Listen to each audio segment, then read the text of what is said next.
Hello to all the viewers out there, and today we'll be discussing how we can verify data within Google Sheets. The particular data that we have selected today is an email address. So we do come across situations in a daily workspace where we need to collect information from employees, and this is similarly applicable to students and researchers as well.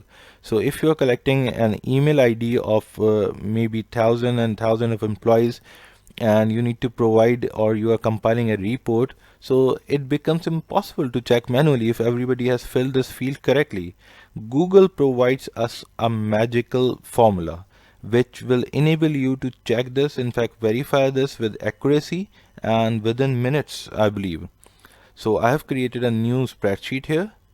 The very first thing that you have to do is you have to change the name of the spreadsheet. Just write email verification, just to make sure that it is not missed when you are using it again. And write here some sample data. Our purpose is to confirm or verify email addresses. So what we'll do is we'll create a column with some sample email addresses, and we'll write verification in the next column, just to make sure that this column will confirm it if the data provided in the email ID is correct or not. So somebody may have done a typo, or if there were several columns within your sheet, so somebody may have missed this column or written something incorrectly. So let's see what it is. If to start the formula with an is equals to sign and write is email is email. Select the cell and close the bracket.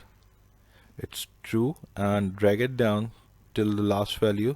See, if Google Sheet thinks that the value within the verified column, which is A, has a similar kind of data which an email ID should have, like there are alphabets, there's an @ sign, there is a .com, so it will pop up a true here. Otherwise, you can see that here there's no @ sign, so the value available within Google Sheet is false.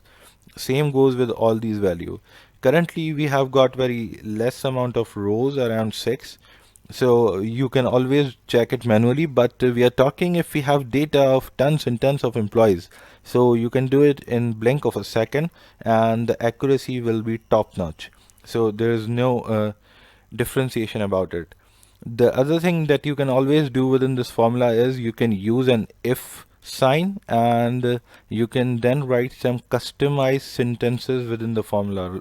Like for example, you can start the formula with if, initiate a bracket, and if is email A2 is true, please say okay. And if it's not true, or the user has not provided the correct email ID, please write here check again. So let's see what happens.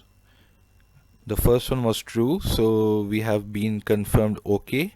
Now let's drag it down, check again, and so on. So I hope this must be useful for you.